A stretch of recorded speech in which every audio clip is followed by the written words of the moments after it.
Well, hey everybody, welcome to Ask Anything. My name is Luke Simmons. I'm one of the pastors here, and I'm with Seth Trout, who leads a bunch of our ministries, adult ministries, and now moving into some other roles in the coming days.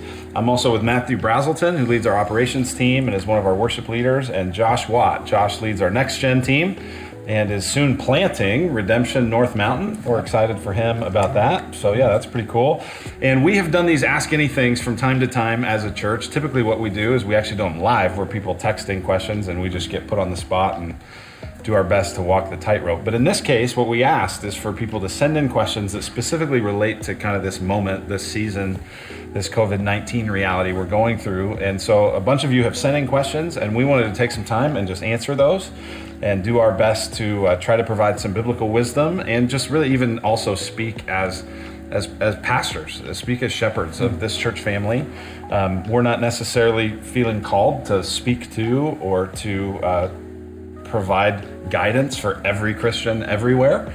We really feel called to provide leadership and care for our church family. And so even if you're not part of Redemption Gateway, that's great too. You can listen in. Hopefully you'll be helped. But just know this really is us trying to care for and lead Redemption Church Gateway. So with that in mind, we'll just get right to it. We've got questions about all sorts of stuff, cultural type issues in this moment, personal questions, God's purposes, a few theology type questions related to that. And the first question is a theology question. This was by far the most, we just got this question a bunch of different ways. Here's sort of how I've summarized the question that kept coming in, was basically this. Could this COVID situation fit into any of the end times prophecies? Is what's happening in the world today the beginning of the end? So we got a lot of questions about, is this somehow connected to end times? And so Seth, why don't you begin? Yeah. How would you answer that? So on the one hand, absolutely, and on the other hand, absolutely not. So there's the really helpful There you go. answer to that question. Yeah. But I think when we think about biblical end times, a lot of times our imaginations have been shaped by Hollywood movies and this kind of, and so one, I just wanted to acknowledge that in American culture, at least me growing up, it's kind of the movies we see, the books we read, that are people, selling movies to entertain people, kind of shapes a lot of our assumptions on end times. But when we think about end times, biblically speaking, so I'll just give the example. I'll go to Joel chapter 2, where the prophet Joel is writing, and he says, it will come to pass in the last days. So he's talking about the last days. It will come to pass that I'll pour out my spirit on all flesh. Your sons and daughters shall prophesy. Old men shall dream dreams. Young men shall see visions. And the male and female servants, I'll pour out my spirit. The sky will turn to dark. The moon will turn to blood, and on and on and on. And so that's like what the end times are going to be like. This is the Old Testament looking forward to this future time when the end times begin. And actually, this text is quoted and it talks about when Jesus comes. And so on the one hand, the end times began when Jesus rose from the dead and the Father sent, and he ascended and sent the Spirit. And so the resurrection and Pentecost were the beginning of the end times. And so we have been living in the end times. And if you read the Apostle Paul, he talks about how we are presently in the end times. So on the one hand, we are absolutely in the end times. On the other hand, it's absolutely not. It's not that the COVID-19 situation has made us more in the end times, or that they're like the end of the end times. Because there's been these global pandemics throughout history, whether it's World War II, the Spanish flu 1918, the Black Plague that killed like a third of the people on Earth. And so it'd be pretty egocentric or narrow of us to assume that now, because it's affecting us and me, now it's the end times. Whereas I think we need to be really careful about reading our American situation into the book of Revelation, and rather recognize that, and so the other thing too, just this happened a couple of years ago at my previous church, where there was going to be like these blood moons things, and everybody thought this is the end because the moon's going to be orange for a couple of days, and the only fruit I saw come from that was people not loving their neighbors, anxiously hoarding stuff, and not walking in through the Spirit. And so pastorally, one of the things that makes me nervous is like the frenzy of, is this the end times? If that causes us to get on mission and love our neighbors and pray with fervor, like, Lord, come quick, then that's a good thing. But most of the time I don't see it do that. Most of the time I see it just turn inward, get frenzied, sell stocks, buy gold. It's like this self-protective thing. And so on the one hand, no one knows the day or the hour. Christ is coming soon. We want to be ready. And he could come back at any moment. Yeah. There's not a whole labyrinth of specific things that have to happen. He could return right now. Yeah, and literally the way that history works is that we are always getting closer to the end. You know, every moment that goes by, we're getting closer to the end of time. And so what's more likely in an hour than it was last hour, because it didn't happen last, you know, and so we should always kind of be going, we're always getting closer, because that's how history works as time moves forward. But we should be careful to read the news media into Revelation and allow that to be how we interpret what's going on. Yeah, that's great. I'm sure that we all would love to say more about that, but I think that's a really good and helpful and thorough answer. And so let's go to the next one. Here's the next question. Is God trying to get our attention during this time of COVID quarantine? In what ways have you noticed God using this time to bring renewal to the church or to non-believers? So, Matthew, why don't you start with that? Is God trying to get our attention? Yeah. I think God's always trying to get our attention. We are a people that tend to get distracted in lots of ways. I certainly know, and I am. I do think that this particular time has been significant. I've certainly seen it in my own life. God's used it to reveal a lot of things that I was trusting in more than I realized. And when they were removed, it exposed idolatry in my heart. It exposed ways in which Christ wasn't sufficient for me. And so I've been really thankful. One of the things I've been hearing a lot is people saying how difficult it is being by themselves or just being alone with themselves without all the distractions. So I've experienced that personally, and I've been really thankful for just the space to kind of process and consider and hear the voice of the Lord and seek Him.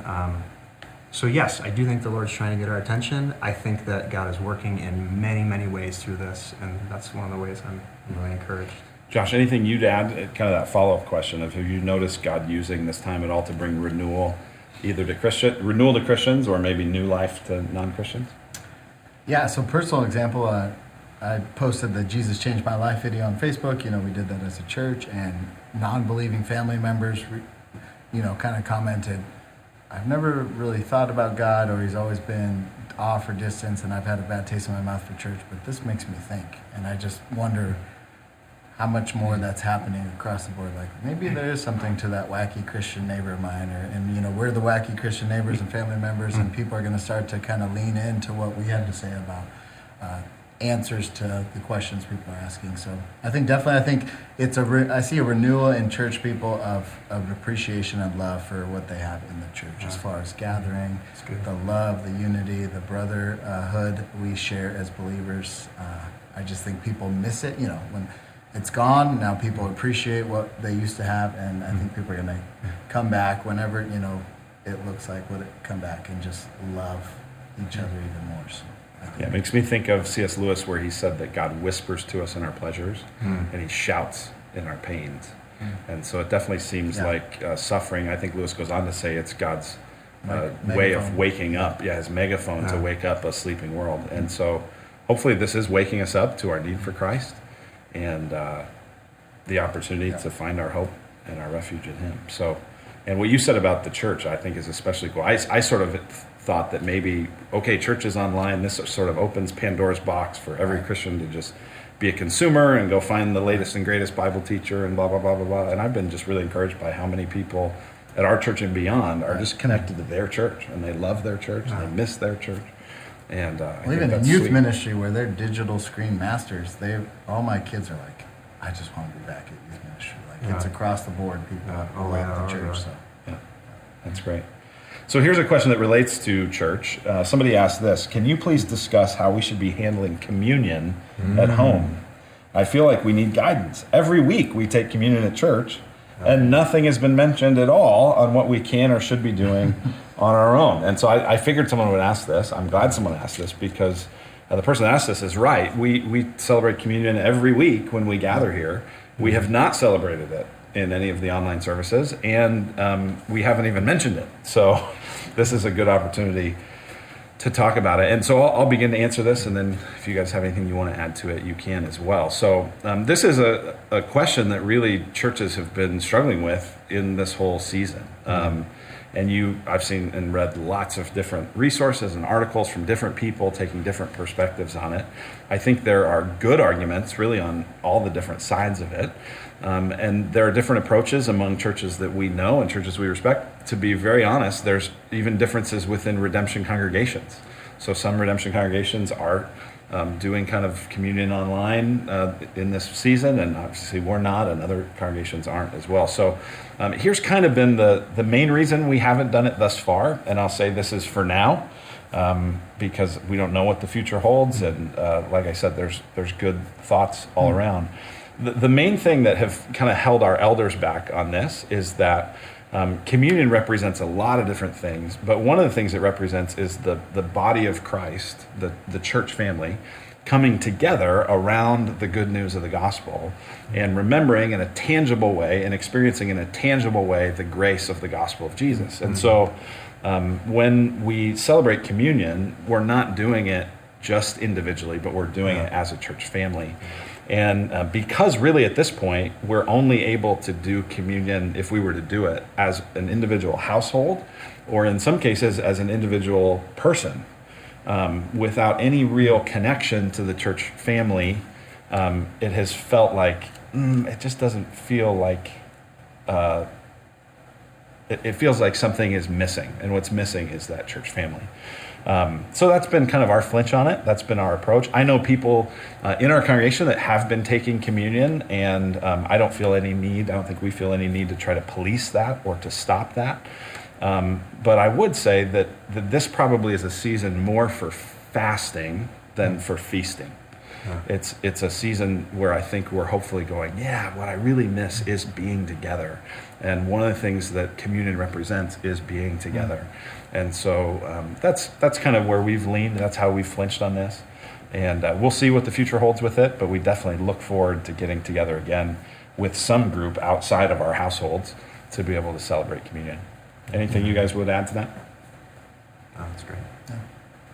Wow, awesome. All right, I did a good job. Sweet. All right, so the next question is a question that I know I've been feeling this question. My guess is other people have as well. Somebody asked this: why do I feel so exhausted in relation to COVID-19? It just makes me tired. Yeah. It feels heavy, it feels relentless, and I'm barely even affected by it in any real, meaningful way. Why? Now, I think we would have some good answers to that, but we actually want to hand this question off to Vicki Diemert. Vicki is the Director of Biblical Counseling here at Redemption Gateway, and she just, I think, is going to have a helpful answer for this. This is a question that we just thought would be in her wheelhouse. So take a listen to Vicki. The question came in about not being directly impacted by COVID-19, but being tired. And why is that? I anticipate that people are physically tired, but also maybe more mentally and emotionally tired. The coronavirus is affecting how we live life, how we interact with people, where we can and can't go. And so the way we experience life has changed, and that affects our minds, our bodies, our emotions. The news is full of sad stories. And so even if we don't know the people personally, we're affected by their stories. Maybe we are experiencing anxiety at one level or another. Will our jobs and finances be affected? Will somebody I know get it? We're not seeing people face to face like we did before. We're not attending church like we did before. And so there's loss that we're experiencing. We're constantly taking in new experiences that our minds and bodies have to process. And so being affected emotionally is also mentally and physically exhausting. Then we have people wanting to encourage us and point us to trust in God's sovereignty and to not fear. And there's all this encouragement to focus on the positive and all these amazing truths about God that we say yes and amen to. But ironically, even that can drain us. And so sometimes it feels like there isn't space to be tired or sad or affected, because if we are those things, then maybe somehow we aren't living in faith, and that just isn't true. I can look to engage with the living God with the ways I am experiencing life and the ways I am affected. I'm actually thinking about Jesus, and when he was with people, he looked long enough to see both their physical and spiritual needs. And two passages come to mind.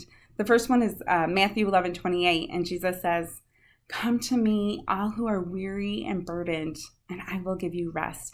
And so there's this sweet invitation for us to come to him in our weariness and with our burdens. And then in John 11, he goes to Lazarus' tomb, and Mary and Martha are there, and he knew he was going to raise Lazarus from the dead. But he didn't try to encourage and move Mary and Martha to be anything else but sad. What he did do, though, is he wept.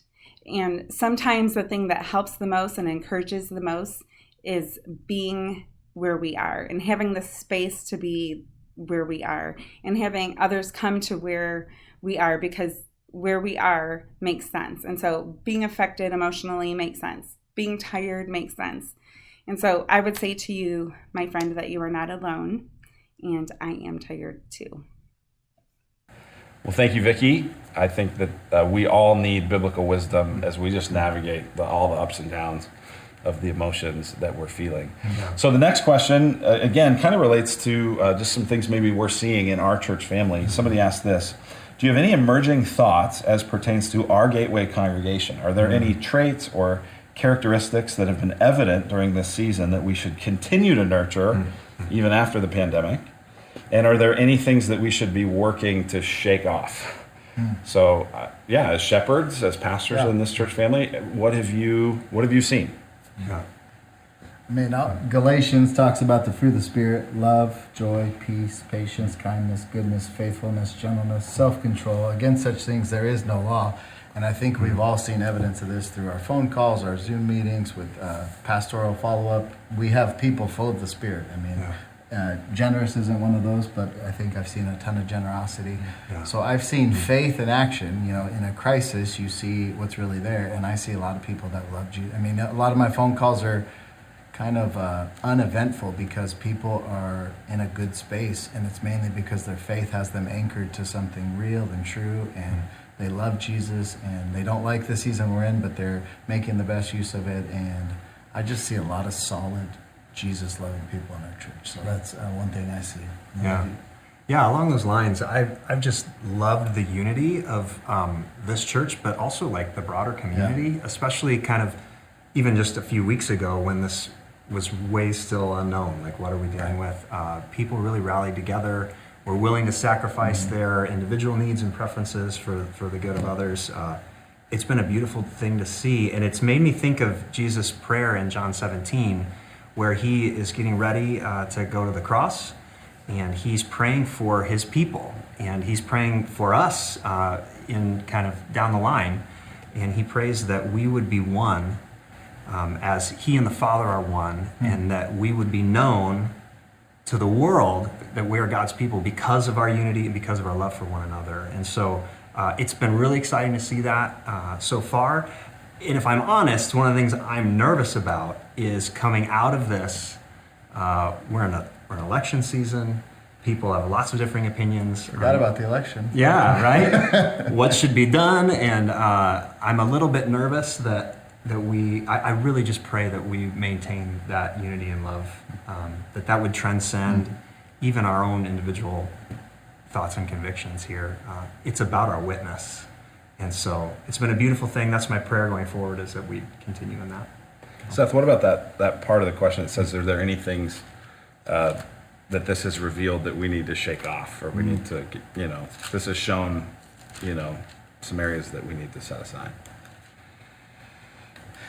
I think in my own heart, and this is one of the things I just see, is like this need or insistence we have to feel like we fully understand something before we feel at peace, or this need to like have like our mind wrapped around what's going on before we can rest. And there's like a hyper research, or kind of like this not like pursuit of truth in a biblical sense, like the one Jesus, but like this kind of like, what's the real this story? This need to like grasp it. And I think, at least in my own heart, like I'm going like, I had a pretty good sense of like the way things were typically normal, and when things are normal, then I know how to act. But when things are not predictable, it's hard for me to know how to act. And so I think it's kind of revealed this, angsty, I need to be able to predict next week before I feel comfortable this week. That we've never known what next week was going to be like. Yeah. And we like to think we understood, but last week was like, we also don't understand that. And so I think we know way less than we think we know, but we like to convince ourselves we know. And I think part of our trying to convince ourselves we really know what's going on is this belief this refusal to say God knows all things, and I know Him, and with that I'll be content. Yeah, I think too, there's just always this, we have such a love for comfort. And God is gracious in the way that He's made us. We function well with routines, and we are embodied souls. And so there are, physical experiences, and places make a difference, and tastes, and, smells. And we've kind of been cut off from a lot of that good stuff. But I do think this is an opportunity to say, okay, at some point, more of those things will be available. And is that really where we'll find our refuge? Or will we receive those as good gifts of God, but not as things that are kind of taking the place of God, to numb ourselves or medicate ourselves or provide comfort where we should be finding it in Him? So God's definitely working in some significant ways. Can I add one more? Sure. I mean, are you going to say no? I don't know anywhere to maybe. But the other one that I've seen, that I've shaken off, that I think has been a good thing, is I feel I'm like way more quick to to shirk off social norms for the sake of meeting my neighbors in this season. Yes, I'm going to knock on the neighbor's door and say, do you need anything? Which would have been super weird 9 weeks ago, but now I'm like, all right. And yes, You've been meeting a lot of neighbors. Yeah, we have Taylor and I have a notes app trying to make sure we remember everyone's names. And I just these are people who are around my age, who have a kid about my kid. And I'm going, why haven't I met these people before? And it's because it's less socially awkward to just wave and say hi and keep walking. And then after seeing the same person 4 days in a row, I was like, I think I should ask you your name. And it's like, why did it take coronavirus for me to just meet my neighbors and cross the social awkward boundary? And it's just these sometimes social norms hinder us from missional faithfulness, and just hinder us from being good neighbors and knowing people. Not even objectifying them as I need to do stuff to them, but even just meet my neighbors. Why am I? Yeah. Totally.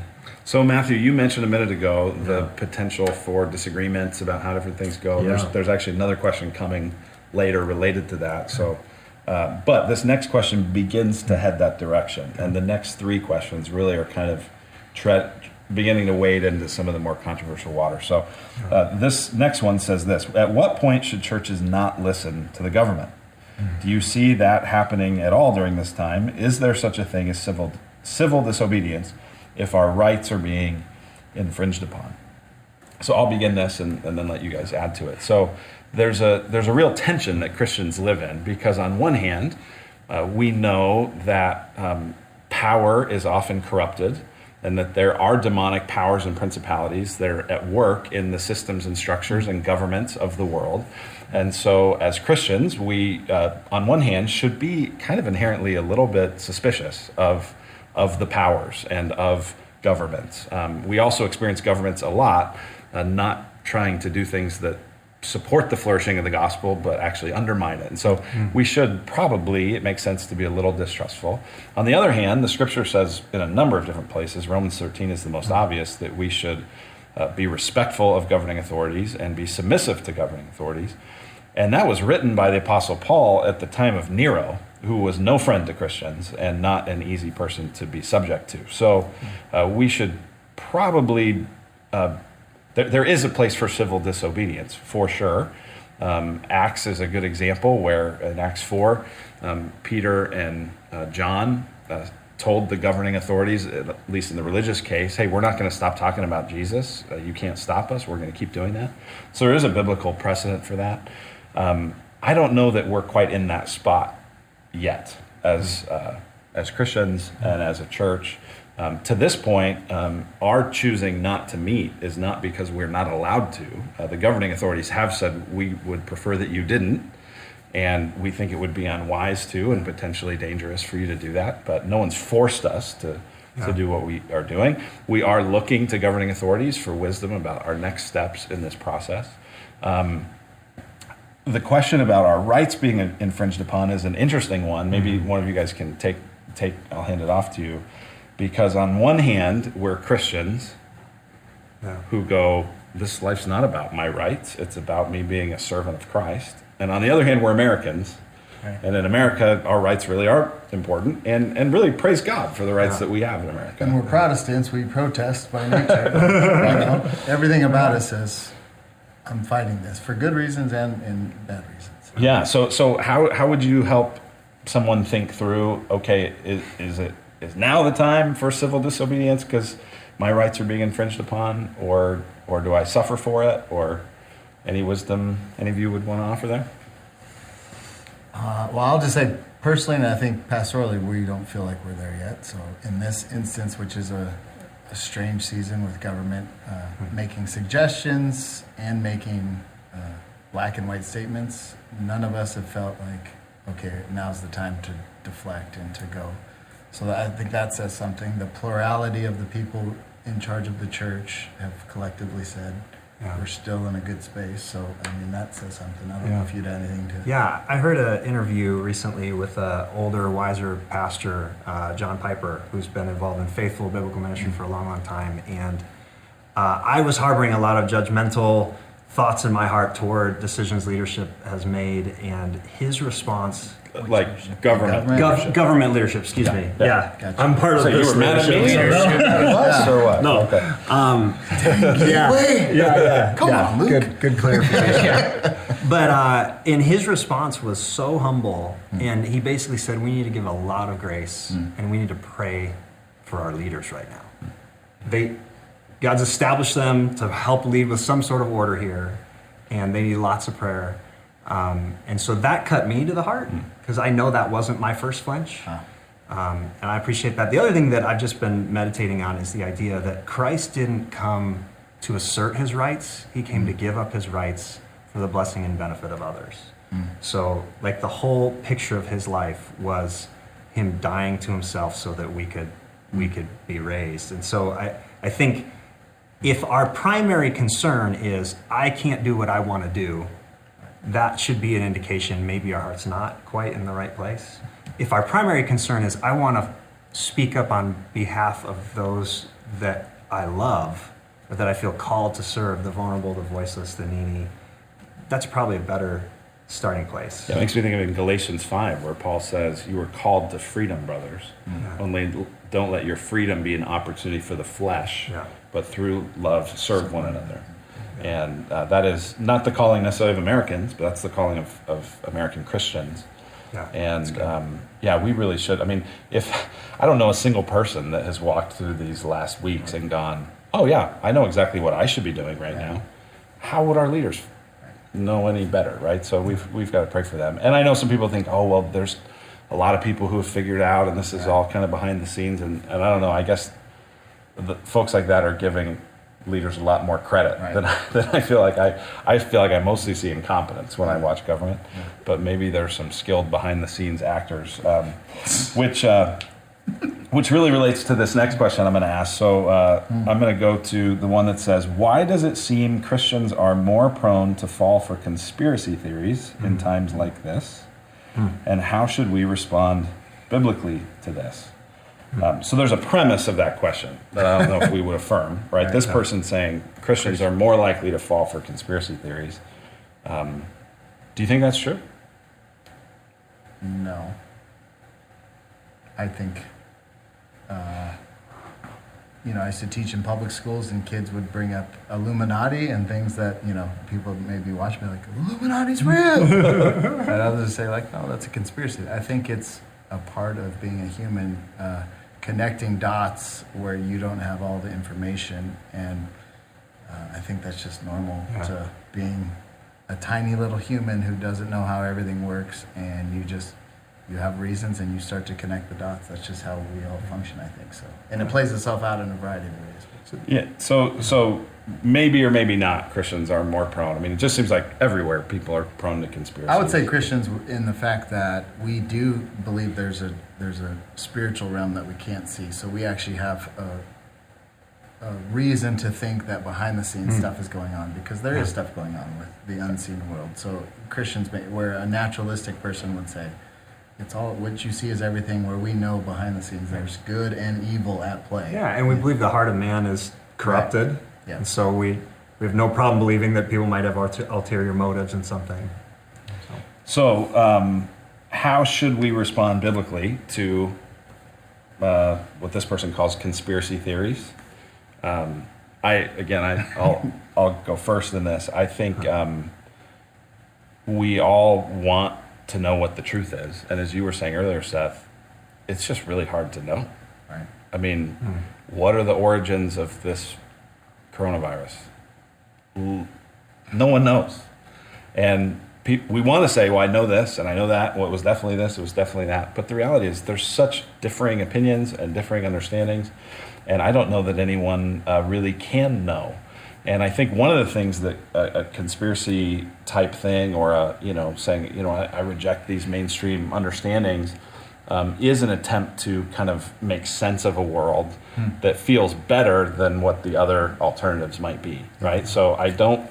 And I think in some cases, it for a lot of us, I'm not saying this is the case in every situation, but for a lot of times, I think what it is it's saying, I don't like a world that feels random and out of control. And it's easier to believe that someone's pulling the strings behind all this than it is to think that things are just happening. Now, of course, as you said, there are spiritual forces in the heavenly places, and there are strings being pulled. Right. But we have way less control than we think, and so I wonder if sometimes it comes from a good place of just not wanting to think the world is as random as sometimes it feels. Yeah. One of the trends that I see is in communities or people who are really tempted to or are buying into conspiracy theories, and that's me kind of sounding very judgmental, but there's this anger about the way things are, and a feeling of powerlessness to do something about it, and so a desire to blame. And so there's like whether it's a minority in terms of power, and things are not the way I want them to be. How'd they get this way? Someone made them this way, and there's like I want to find a villain to blame things on, and I think for Christians, like there's just a sense in which that is always true in the generals, like in the big picture. Like here's an example of this is Psalm 2. Why do the nations rage and the peoples plot in vain? The kings of the earth set themselves, and the rulers take counsel together against the Lord.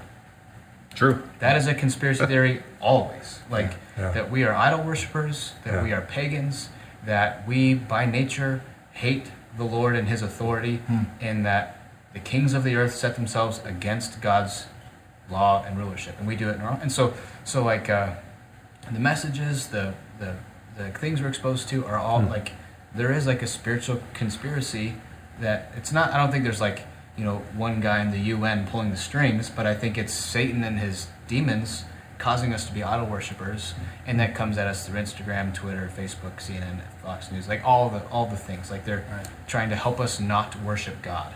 And so we have to, like, the biggest conspiracy is that people want us to not fear the Lord and walk in his ways. Yeah. And so I think Christians believe that there's more going on than what we can see, and that's just true reality. And so maybe that makes us more inclined to think that. But I think sometimes a healthier way is to grieve just the fact that maybe we're losing influence and we can't control what's going on, and rather than grasping at certainty that doesn't exist, kind of say, here's what I know is certainly truly a conspiracy theory, Psalm 2. All these other ones may or may not be, but I just don't know how helpful it is. Do you think part of it is the sin out there is easier to kind of point at and blame rather than like what's going on here? Like, well, all the stuff going on out there, let's focus on that. Let's type about that. But I'm a terrible husband. Let's not even go there. You think I think that's part of it. Yeah, we're all conspiring to conceive ourselves are better than we are. Right. Like that's one of the things I'm sure Mark and Vicky see in the counseling room is people who the conspiracy theory is like it's somehow they convince themselves that they're basically fine and they're not. And we're all doing that. We're all doing that. The sin, sin in our flesh and sin in the world conspire with the devil to distort our own perspective of things. And so I think a lot of what I take here is just I think we should just be a lot more humble about saying that somehow we have information that no one else has. We have the real inside story. Maybe we do, maybe we don't. And even if we do, let's just be humble. What good does it do our and the real danger of that is like there's a huge brand of heresies in the 2nd century called Gnosticism, which believed that they had this special truth that was not public, that they got secret, and it was secret knowledge. And it was this kind of group of Christians that got led astray into having find this secret knowledge. And I think we need to recognize, like, in church history, Right. these types of things have really hurt the church. Yeah. And just going like, no, like, all that is true is public. All that's like certainly true is public truth, and it's found in the scriptures. Well, and to get to what some of you have said earlier, it also has a tendency to make us judgmental, and we look down on people who don't have the truth that we've come to, and they're just dumb lemmings and stupid sheep, and they don't get it, and so I wonder, like, are the things we're embracing leading us toward greater compassion and toward greater love and greater kindness? So, related to that, here's the next question, and then some of the controversy maybe stops for a minute. Right. We'll see. I don't know. Don't tune out, because you like controversy. Here we go. How do I respond to Christian friends who are on opposite sides of an issue? So, for example, these are, I don't think, very theoretical. One person might say, hey, let's reopen. Our freedoms are being, limited in unhelpful and unconstitutional ways. This virus is kind of overblown, right? We should just get back to work. We should reopen everything. On the other hand, some people would say, no, we should keep things closed. It's minimizing the spread. It's protecting the vulnerable. It's being effective, right? So people are going to disagree about that. Other people are going to disagree about, is this a conspiracy of some sort? Is it not? Placing blame, right? So when Christians really disagree about what's happening and what should happen next, how do you respond to that? Yeah, we were just talking about how in January you preached loving one another through the 2020 election. Right. And I think most of us are like, who? Like, Who's even thought about the 2020 election? Yeah, I wish I had had the foresight to say through the 2020 pandemic.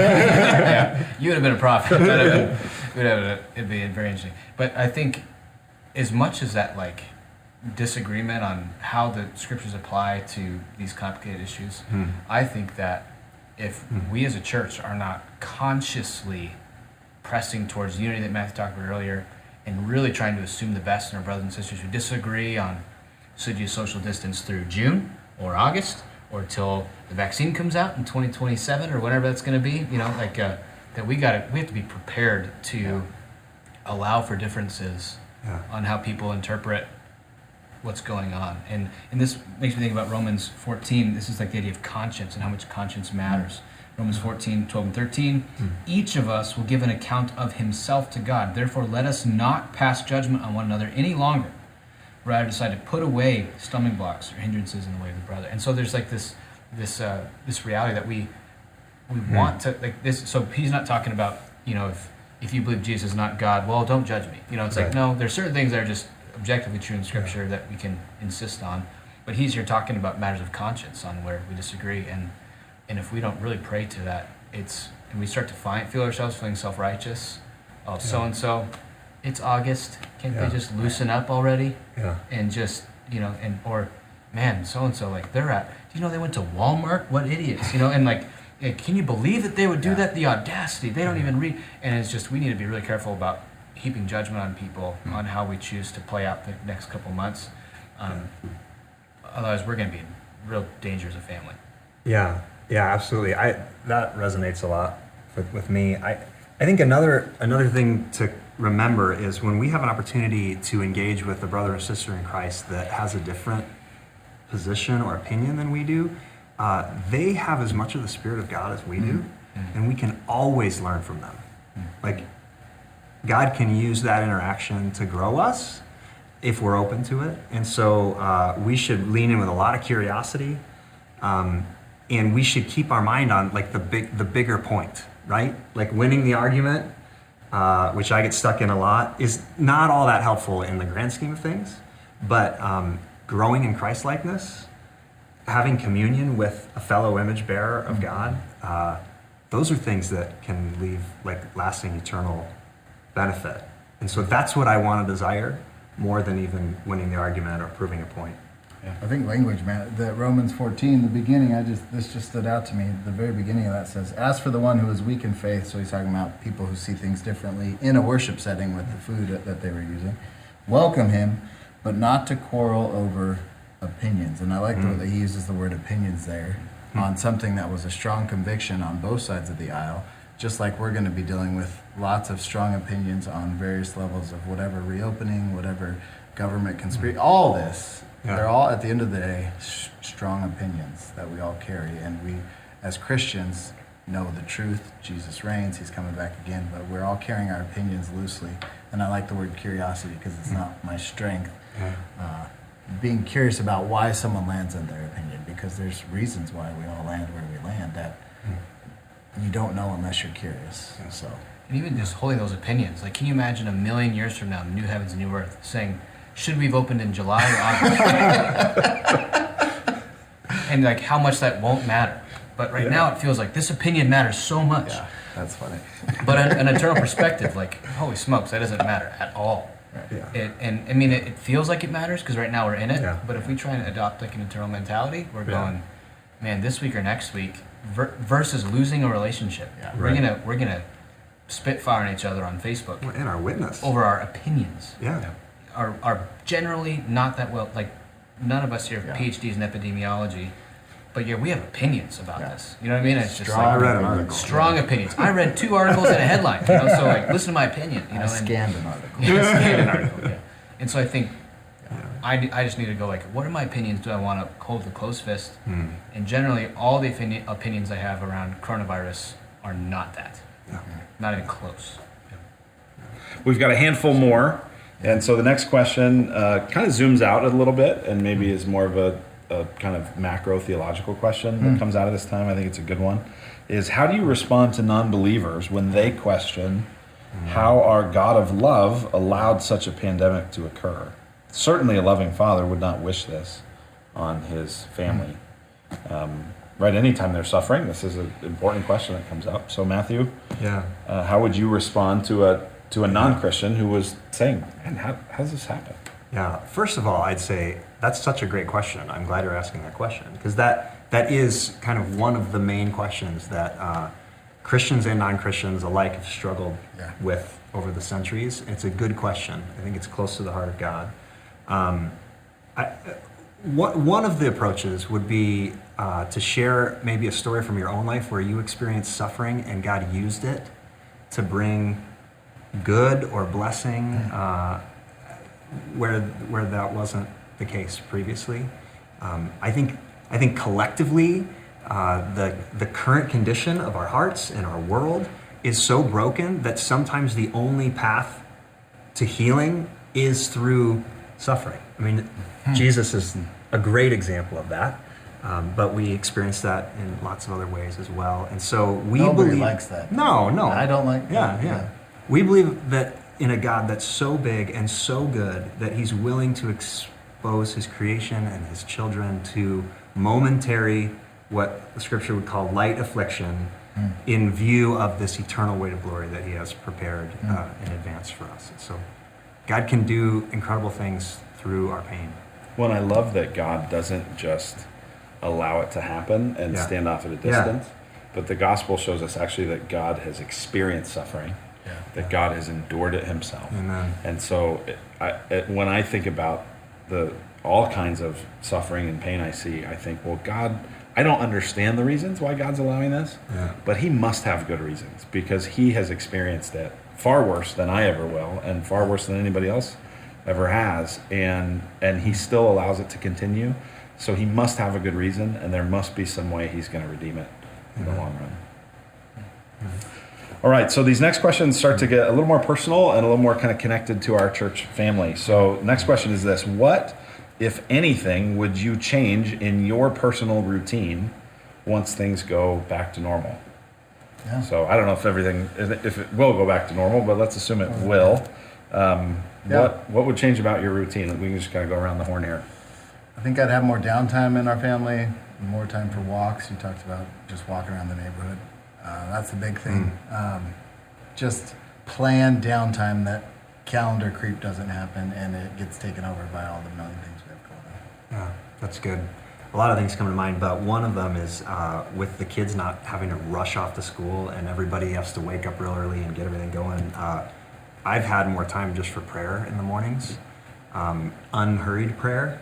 which is very different than hurried prayer.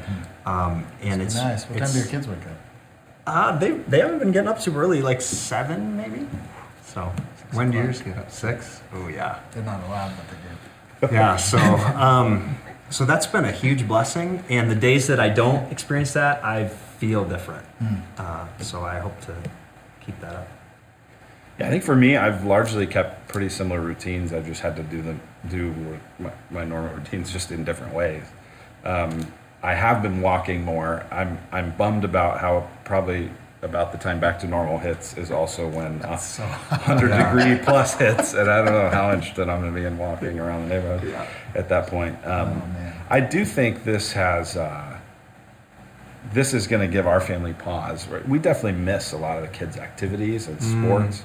We were bummed to see that end. And at the same time, once the whole calendar gets cleared, it does give you an opportunity to not just mindlessly fill it back up, but at least ask, do we want to do this the same way we did or differently? And so I think Molly and I will definitely be having those questions. Mine's pretty simple, just going on more walks. Partly because as I get hot and sweaty, I get irritable, and I need to work through that for Taylor's sake. So, and also I've just met a lot of my neighbors, and it's been great. Yeah. And I mostly feel like stupid for not doing it before, but now that I'm doing it, I'm gonna not stop doing it. Yeah. The part of my routine that I'm really excited to have go back to normal is the routines all related to Sunday.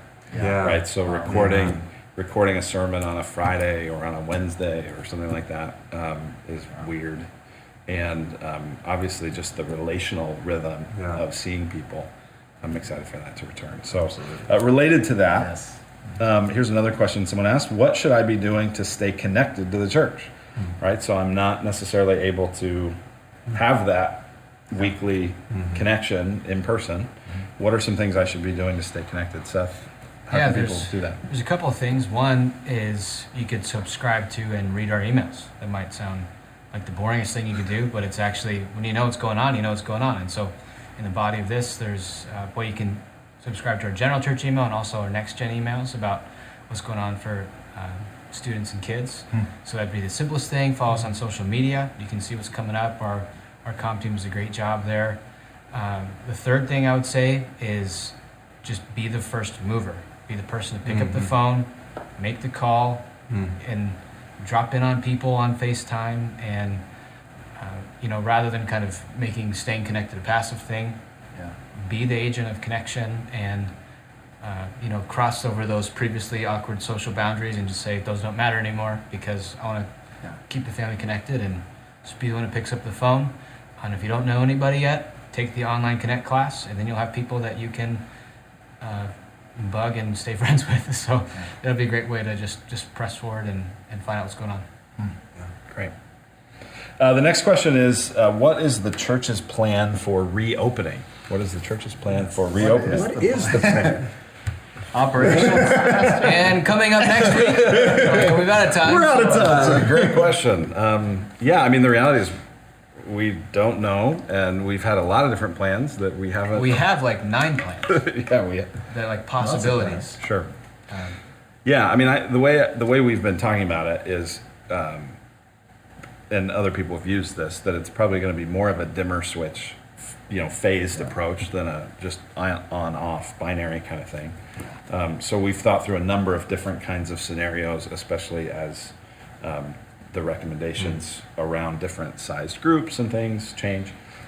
So I've kind of been thinking about it like these sort of guardrails, right? On one rail is sort of what are the recommendations that the public health officials and the government are making.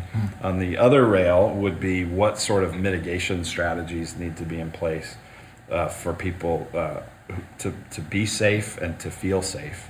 And what are the things that we need to continue to create for the people who we know will not want to re-engage yet. And so for sure, our online ministry is going to continue to be way more significant than it was before all this. But to be honest, we don't really know. We're working in partnership with all 9 redemption congregations. We're also in partnership and in relationship and connection with other churches in the city. One of the things we don't really want is for there to be like, oh, there's that church and they're reopened in this way, so they have faith. Right. But the other people who have done it this way or haven't done it yet, they're afraid and they don't believe in God's power or something. So, we know we're not going to please everybody in the decisions we make, but we are trying to kind of be unified across redemption and across the wider city church as much as we can. So we shall see. All right, last question, and I appreciate this one, is how are your families doing through all this? How are your families doing? Seth, you go first. So Taylor's a speech therapist, and so she works at the Hague District and working from home, and those first couple weeks were kind of tense, for us just together, her feeling like I wasn't helping out with the baby enough because I wasn't. So her being in touch with the reality, me not liking reality, those and trying to work from home and who's going to do the office and who's going whatever. And so the first 2.5 weeks were more tense than usual. But honestly, the last 3 weeks have been pretty great. I feel like we're enjoying our time together. I like my wife, I feel like we're friends. And I know that not everybody has that reality, and that makes me sad. But we're pretty much over being quarantined, but I like the people I'm quarantined with, so that's good. Yeah. I'll go next. I have a friend who played professional baseball, and he would always laugh whenever someone had gotten injured, and then they were listed after that as day-to-day. Because he would say, well, everyone's day-to-day. Who's not day-to-day? And so I would say the Simmons family is listed as day-to-day. And that's good. Mostly we're doing pretty good. Molly has the opportunity to not have to work outside the home. But that means her work during the season, just like every other parent, has just really grown significantly. But she also has some experience, having done some homeschool things at different points in the past, that didn't totally throw us off. I think the kids have been bummed and sad, like all kids, to not be able to be around friends quite as much and to be able to do that's been hard. One thing that I would say with the kids I think has helped is they're sleeping more and they're getting more exercise than normal. And it's just wild how much getting sleep and moving your body impacts your overall mental well-being. So I think their resilience through this has been partly connected to that. But it's super up and down. I mean, just a few days ago, I was, really frustrated and upset and sad. And then in the last few days, I felt great. And so I think, we're all just kind of navigating it and ready for things to change. And also just trusting that the Lord is going to grow us like we've all been talking about. So, Yeah, for us, similar. The day-to-day thing makes sense. One of the blessings of being in a big family is that you're never alone. One of the not blessings of being in a big family is you're never alone. So I think we're living in that reality. There are times when any one of us could use some space and it's hard to find it. But then there's a lot of times where we've been playing together.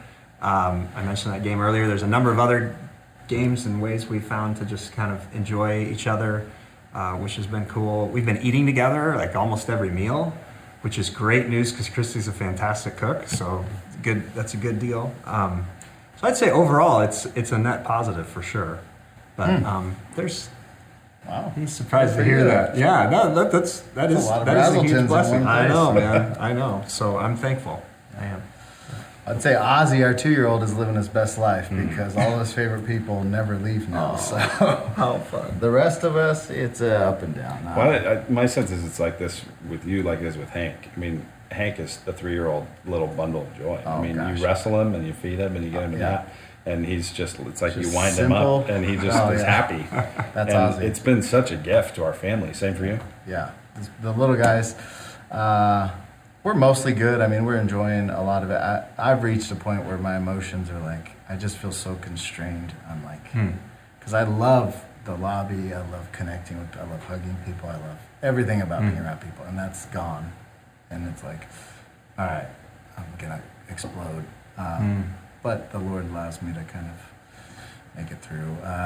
But me and Aubrey are good. It's just a weird season because we're leaving, obviously, and we're trying to sell our house. And it was already a lot of emotional transition for us, mixed with like this just hurricane of weirdness.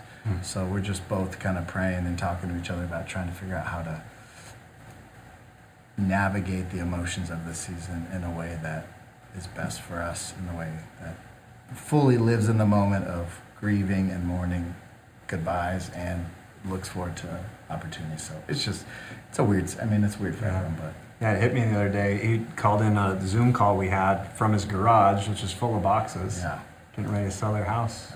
Yeah, if you missed kind of what Josh's plans are, check out the YouTube video from the service on April 19th. At the end of that, Josh and I have a conversation about that and the change there. So that really brings us to the end of this time. We appreciate you watching. And I'd like to ask Josh, since I don't know if this will be your last Ask Anything with us or not.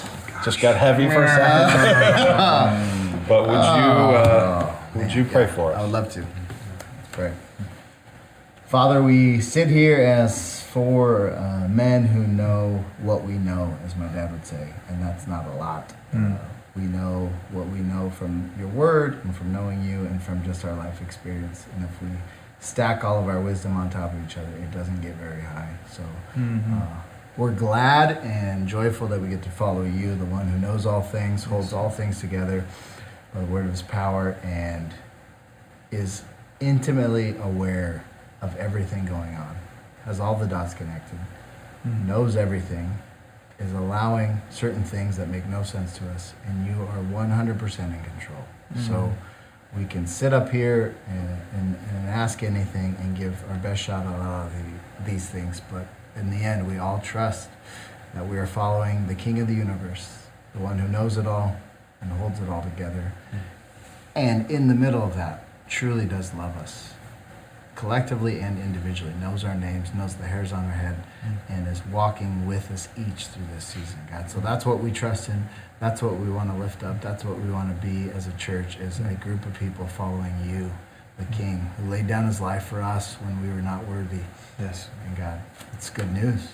We love you for it. And we love you because you loved us first. So God, we just ask for wisdom, ask for grace, ask for what Matthew talked about, unity in this season where all of us are frazzled and confused and worried and grasping for answers. So give us unity as a church, God. More unity than even before before all this hit, God. If you could answer that for us, that would be just amazing. We love you. It's in Jesus' name we pray. Amen. Amen. All right.